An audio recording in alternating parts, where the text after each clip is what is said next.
What's going on, folks? Welcome back to another episode of Tackle Tuesday here on Joe Bob's Bass. Thank you all for tuning in.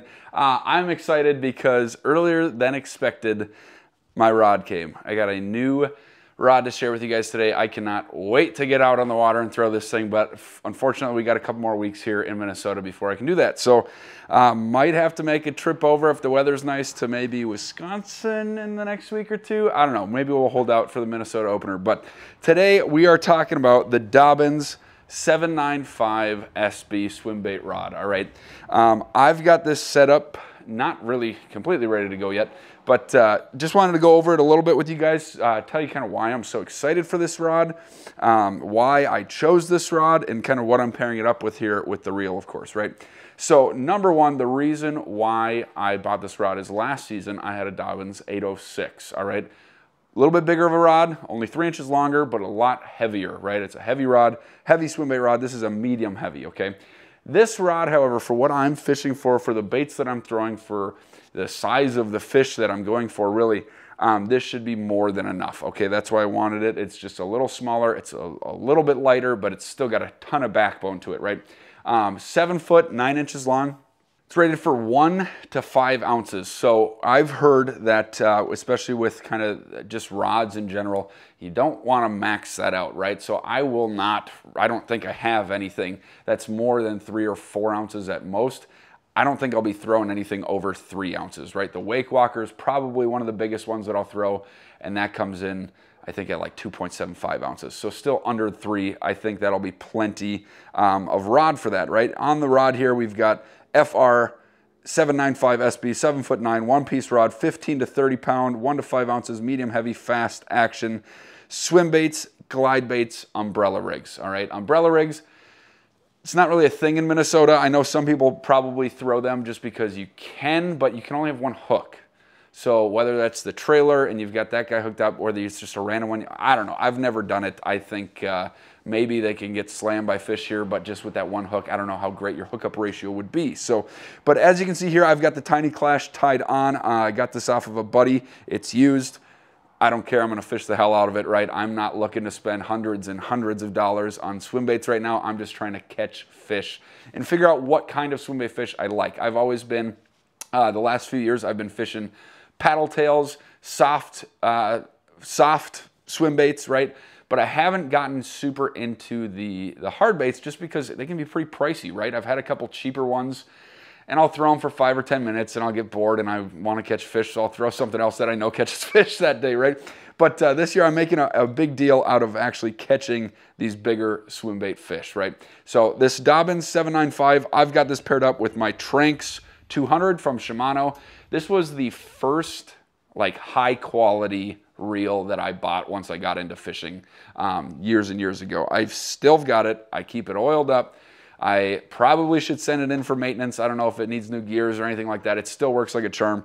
But for the price, for 200 bucks, guys, this reel, if it breaks, I will buy another one the next day. If my Curado DC breaks, I might be getting one of these to replace that instead. I don't know. They're very comparable, and for almost 100 bucks more, I don't know how the DC aspect of the Curado, we'll get to that on another day. Anyways, so here you can see it's a big rod, right? You probably can't even see the whole thing in the frame here. 7'9". You've got this nice extra long swim bait handle, and even just comparing it to the 806 that I was throwing last year, guys, I ended up breaking it just the first 6 inches or so off the tip, but it's really, really hard to fix, so I don't think it's really going to be usable. So we got this guy. It feels absolutely great. It is a little bit shorter. I think the handle itself might be a little bit shorter than the 806. The rod feels very comparable as far as length goes. Like I said, this is a 7.9, the 806 was 8. But the power is really what gets you, right? But yeah, you guys, you know, it's nothing crazy. It's nothing bells or whistles. And again, the reason that I ended up going with the Dobyns again was just because it's hard to beat for the price, man.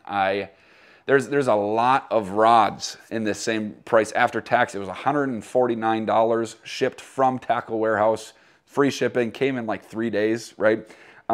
There's a lot of rods in that price range, even a lot of swim bait rods.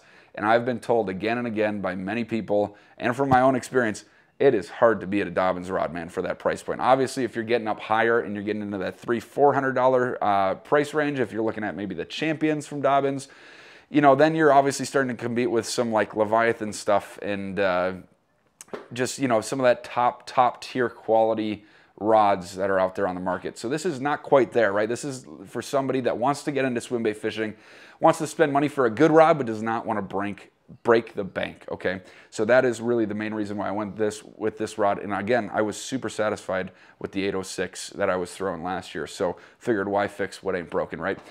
So that's really it, guys. Again, kind of just touching a little bit more on the Shimano Tranx here. This rod, or this reel, for me, it's just been set it and forget it, right? I run 17-pound P-line on here, fluorocarbon.